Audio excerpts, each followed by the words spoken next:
Hi, Steve Addison here for the Movements Podcast, the podcast for people who want to multiply disciples and churches everywhere. Today we visit New York City and talk to Chris Clayman, who's the co-founder of Global Gates and the author of a new book called Super Plan.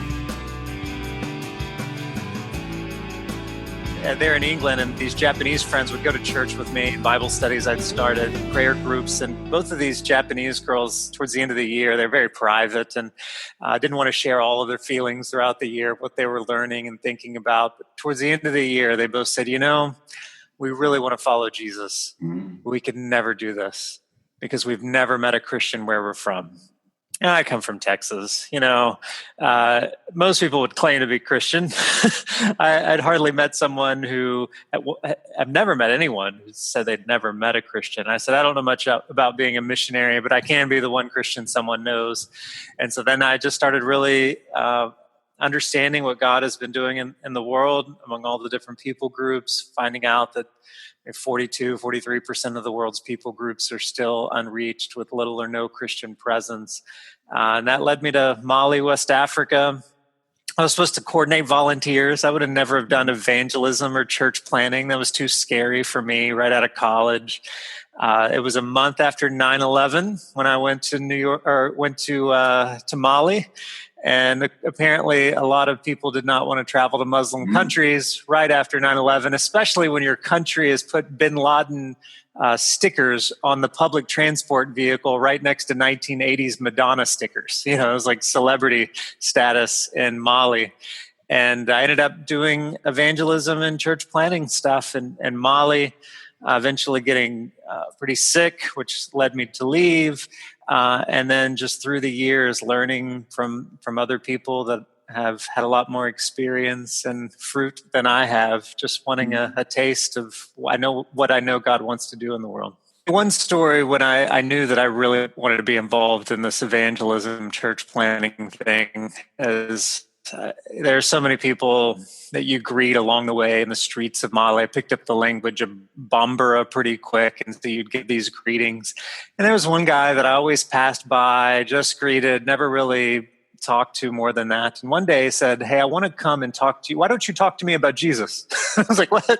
Well, I can do that, obviously. And so we set some time to talk, and I planned to go through this long kind of chronological Bible story series where I would take a full day and go through 30 Old Testament stories. And the next week we'd get to Jesus. And that first day over lunch, I'd gone through some of the stories of the first prophets. And he turned to me. My African name is Mamadou. And he said, "Mamadou," he said, "this is all very good, but when are we going to talk about Jesus?" He says, I had a dream. I said, "Oh, well, tell me about your dream." He says, "Well, a few days ago, it was you and it was me and a whole bunch of Malian people, and we were standing by a river, but this river wasn't normal. It was crystal-like and glossy, and it was shining with a bright light. And this voice came from the river and said, 'Who's that standing next to you?' He said, 'That's Mamadou, my American friend.' And the voice from the river said, 'Listen to what Mamadou tells you, especially listen to what he tells you about Jesus, for this is especially true. Omar, don't let this go.'" I said, okay, we're talking about Jesus. So that day, Omar later said, "Today's become a party because today I found God, accepted Christ, began to follow him." And that's when I began exploring, well, why don't I just start a church with Omar and his compound in this kind of lower class neighborhood. And as I really prayed about that, I left the city and ended up still discipling him from a distance, but he moved me with me and spent the first week with me among the Wassoulou ethnic group. It was an ethnic group of around 140,000 people in around 3,000 villages. And there was no Christian known of among the entire ethnic group, no missionaries trying to reach them. I was 22, maybe. And this was like no electricity, no running water. No hope of it even still today, anytime soon. But they traced their history back 1,000 years and could not name any Christian among their people. And so I moved there, and it was amazing to see an interest in the gospel and Jesus, but no one had never been among them. And so it was there when I moved my residence. I was only there a short period when I came down with the second worst case of malaria the main doctor in Mali had ever seen for someone taking a prophylaxis. I didn't ask him how the first one ended up. I just knew that I had quinine treatment through IV for 3 days. And when I woke up, my legs were like jello. I couldn't really stand or walk. And so all the doctors you could see, they all said the same things. I don't think you're going to die, but who knows what's happening. In the meantime, I just kind of kept on going downhill, another bout of malaria, other diseases. And basically my body started eating itself to keep my heart beating, I later found out. And after a month there, I was medically evacuated, kind of the first medevac. There was the second one a year later, and 3.5 years of kind of ongoing sickness and illness as a result of that. But that time in Mali really cemented that calling of wanting to be a part of a bigger story, and not just what was comfortable or even just necessarily inviting Jesus into my life, because people would look at those circumstances and they'd say, well, obviously this wasn't God's will for your life. It was a closed door. God wouldn't want, all that illness or sickness or close to death, experiences to happen. And through that, I began to learn how to rejoice in sufferings and find that this was essential for character building. Met my future wife during that time, and kind of other ministry things that came later. So it certainly was a huge time for realizing that even when bad things happen, it doesn't mean that obviously that's not God's will. Sometimes those bad things can be used for good. Sometimes that suffering is part of God's plan for something far greater. So the door had just opened with Omar and your experience, because I've read your book, Super Plan. And the gospel was getting out in that village, and then whack, you're in the middle of a pretty, not just a medical crisis, but a battle, probably a spiritual battle. And sometimes we look at God's guidance and we think it's going to be very specific, like this is just how it's going to happen. It makes sense. For instance, if the Wassalu are going to be reached, the guy who really wants to reach them and has learned their language to do it would be able to somehow live there and be a part of it. No, in God's guidance, it often takes this very curvy, messy route that you can't point to any human that would arrange that. And so that's certainly what happened with me. I had this 3.5-year battle with weakness and illness, couldn't really do much physical. Got married during the time, had our first child, and we're praying about what's next. And this guy calls from New York. I didn't want to stay in New York City. My wife and I wanted to go live overseas. I'd experienced what it was like to be the only Christian among an unreached ethnic group, even an unengaged ethnic group.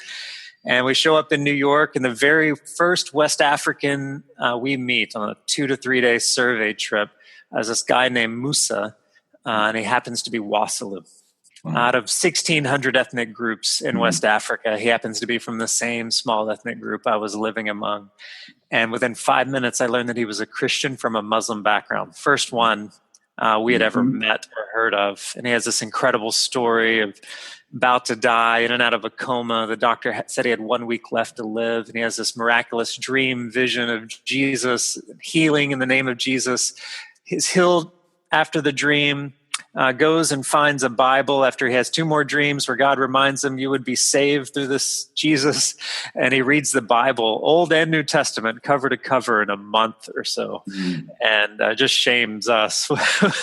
He said it had all the answers for all of the questions I'd always asked. And after he tells us this incredible story of how he came to faith in Christ through that, and 22 years of his family, his people really trying to kill him, he ends up in New York. He says, it's a miracle you walked into my life today.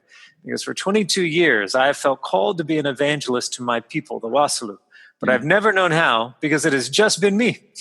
And every day for the last few years, I had been praying for the first churches to be started among the Wassalu, not knowing how I could You were be a thinking part in of that West work. Africa. In West Africa. And I'm he's half in New dead. York. I can't visit the country. So how can that happen? Yeah. Well, God puts us together. Even on that night, there was a Wassalu meeting in the Bronx we were invited to. So God made it clear we were to move to New York. Fast forward several years, and there are maybe 20 plus people that have been baptized in that very same person's village. The first churches have been started among this ethnic group, the Wassalu, without missionaries living there. Just kind of following through relational lines from cities, other people following up.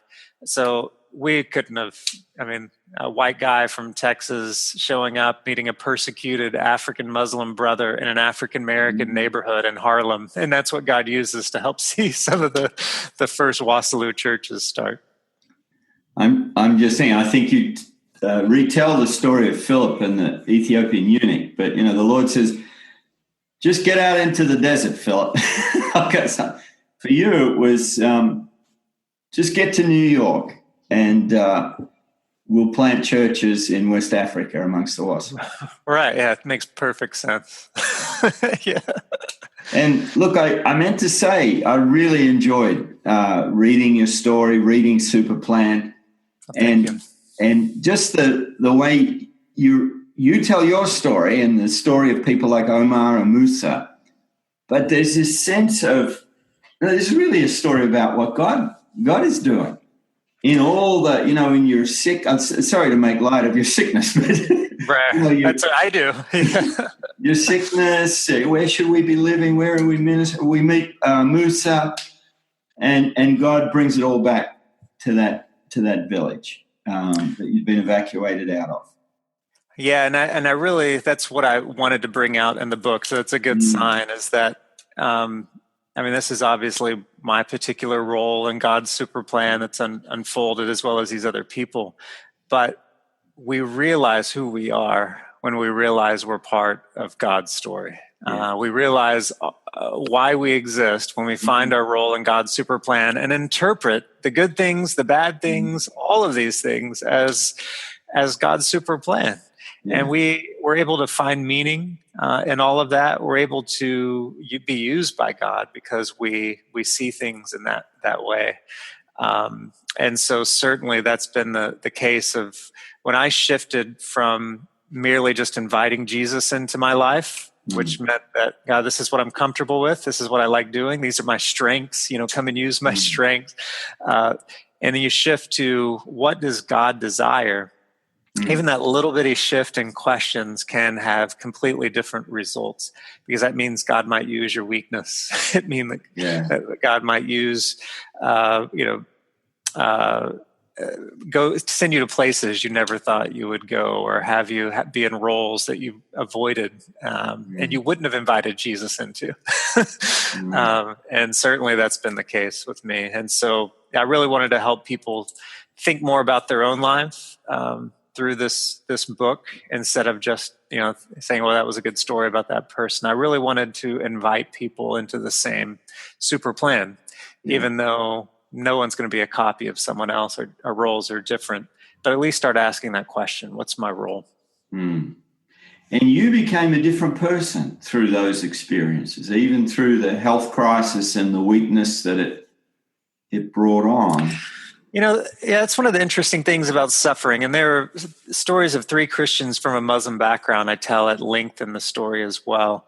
They had more persecuted suffering, physical suffering at the hand of people in their village or towns. So that's different than the health suffering I had. Nevertheless, when I've looked biblically, when you look at just people around the world that are fruitful in their lives, it seems like suffering is a common element in those people's lives. And there are lots of people, there have been movements even in history where suffering has taken place and people have shrunk back from that, and it just disappeared. They were taken away because they did not stay within God's super plan in the midst of suffering.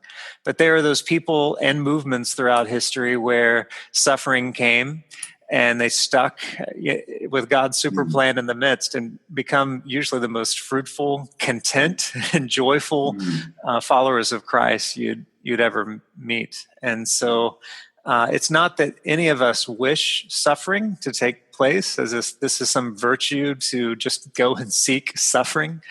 But when it comes and you become a follower of Christ, you will be the smell of life to some and the smell of death to others. That's just the scripture. And so when that suffering takes place, you don't shrink back from it. You're able to see that through the lens of God's super plan.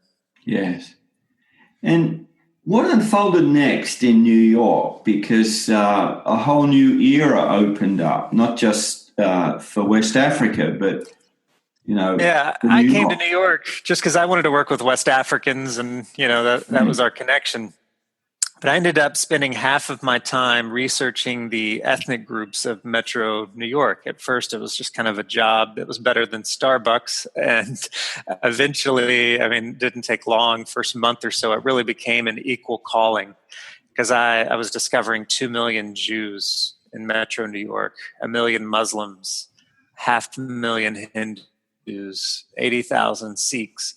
And I could count on maybe one hand the amount of people that just saw a need and were actively ministering among these people, welcoming them, loving them, seeking to start churches, evangelize, disciple, that were not trained overseas or were not of that people group that had come to faith and were reaching out, to their own people. Just the people that believers in the city that saw a need. It was maybe on one hand. It was people like myself that came back, trained as a missionary in West Africa. It was a Muslim background Christian from Pakistan, reaching out to Pakistanis. But I knew that we had to raise the missions climate in our cities, especially with the world becoming over half urban and moving even more so in the coming decades. A lot of our great movement stories have come from rural areas. Thankfully, there are more that are happening in urban environments, but it does create some complex dynamics when you're talking about a destruction of these homogenous units, that we talk about, where it's just natural and easy, or like vast amount of oikoses, that people have, where it naturally spreads. In some ways, that's a hindrance to the movements in cities because there are less connections with like a strong ethno-linguistic group. At the same time, it can actually contribute to movements because those boundaries around socioeconomic, sociolinguistic, cultural groups are becoming more porous. And so people are interacting with this group and that group a lot more easily in cities than they would other places. They're being exposed to new ideas. They are at all different levels economically and meeting different people. And just there's so much more diversity, obviously, in cities where people are connected in ways they wouldn't be in villages and rural areas.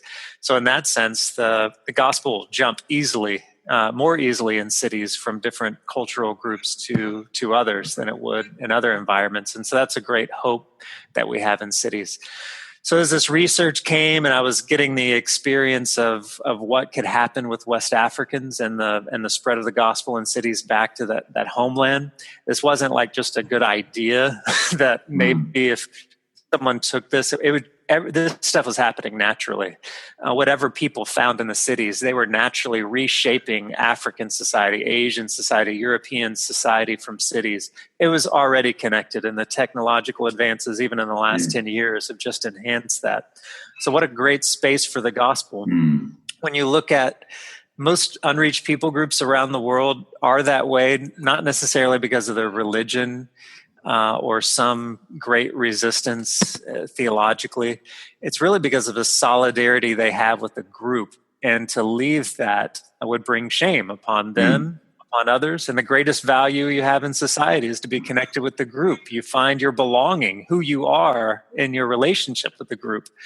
Well, when people migrate into cities, they're starting to find their identity in other things. They become part of that fringe of that solidarity with the group, but have so much influence. It's not like they're a fringe person that, has been cast out because of their exposure in cities to different ideas and experiences and jobs and whatever. They are impacting that solidarity. They're actually becoming a gatekeeper as to what that group should believe or think or how they should change.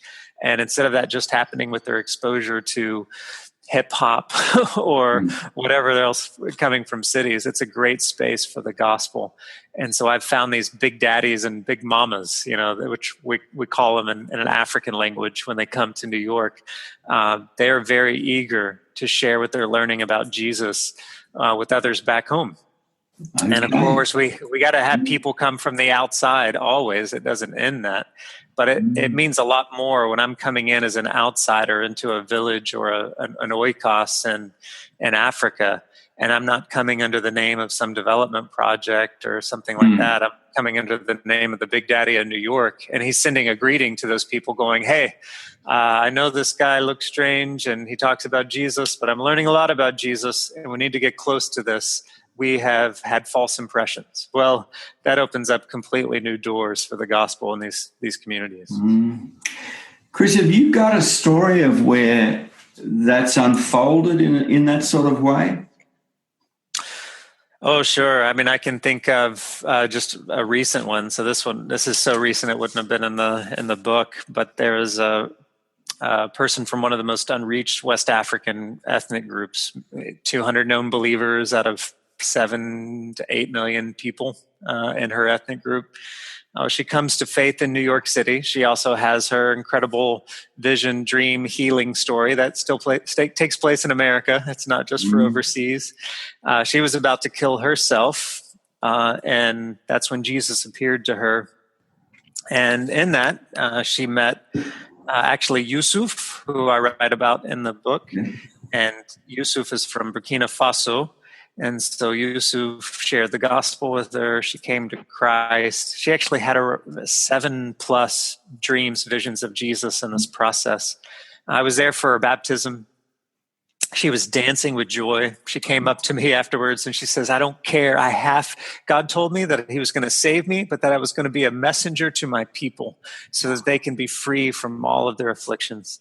And so she says, I'll go back to my country. I don't care if they kill me. I have to go and tell them so they can have this hope. And so in that process, through whatever they're using these days, Viber, WhatsApp, Skype, all of the discipleship, all of these things. She's been able to see family members come to Christ just in her first month or two of coming to faith in her country, in West Africa, and among her people living in Italy, among her people living in Europe. I think her sister is flying to New York in August to be baptized with her sister by her side.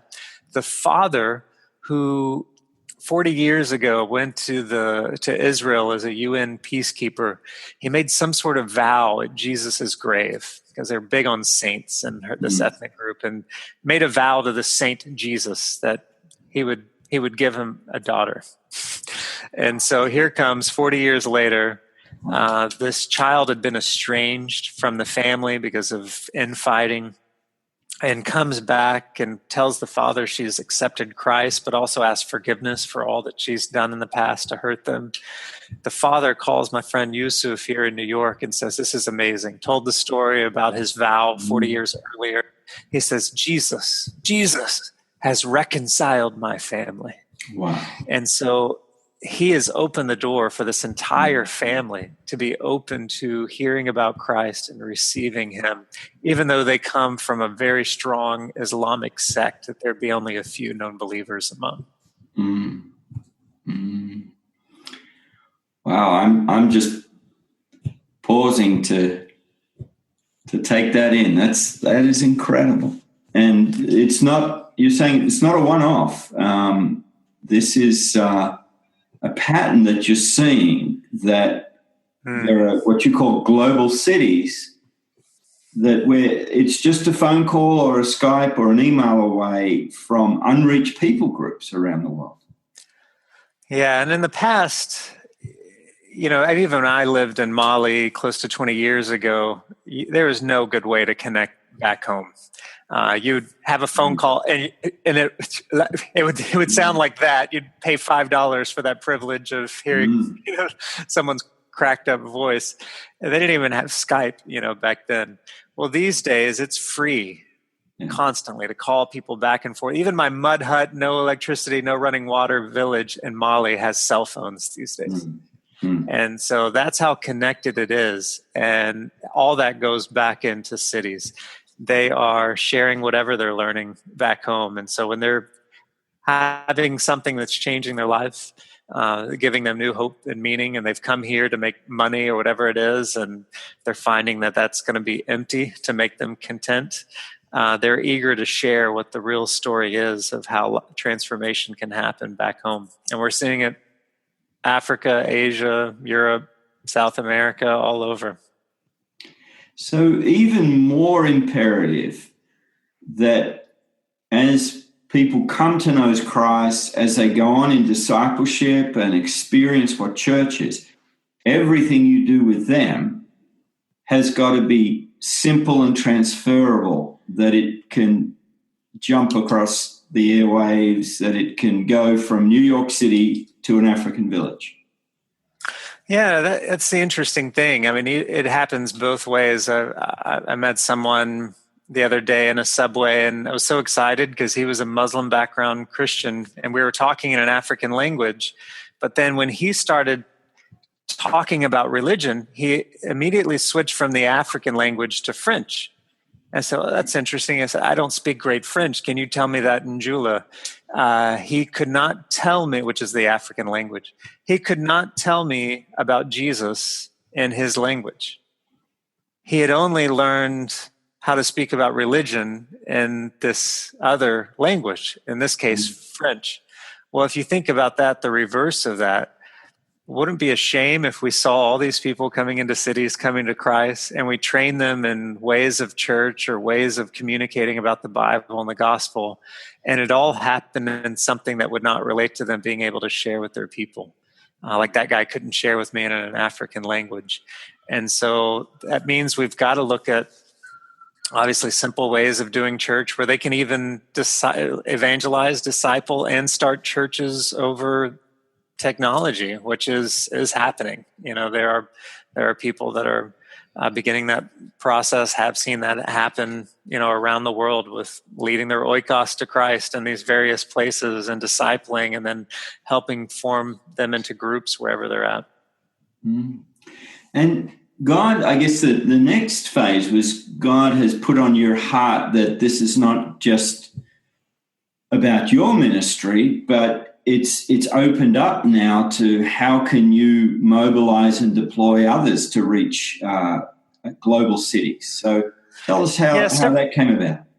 Yeah, several years ago, we were just asking that question, what's it going to take, to see all these different unreached people groups engaged with the gospel, see fruit among them, and spread back to their homelands.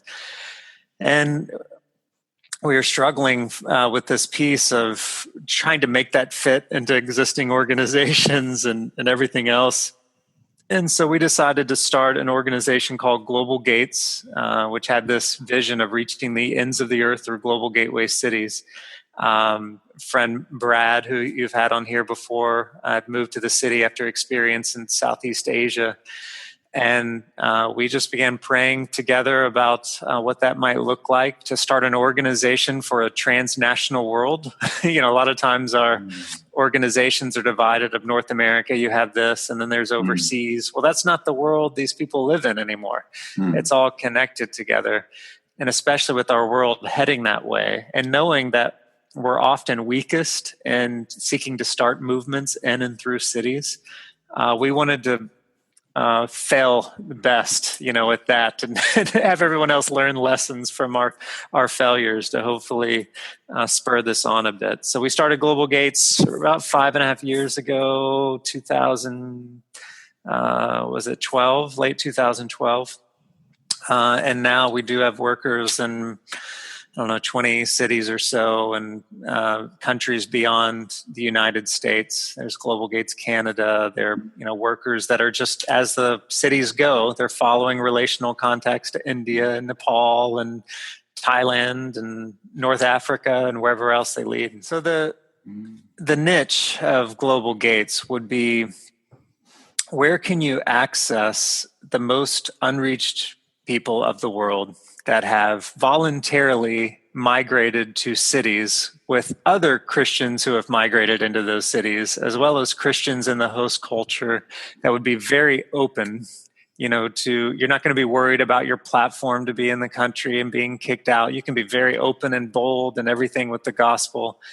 And through those networks, spread the gospel around the world. I think we're just barely tapping the surface of what could be done with the global connections that are coming in cities.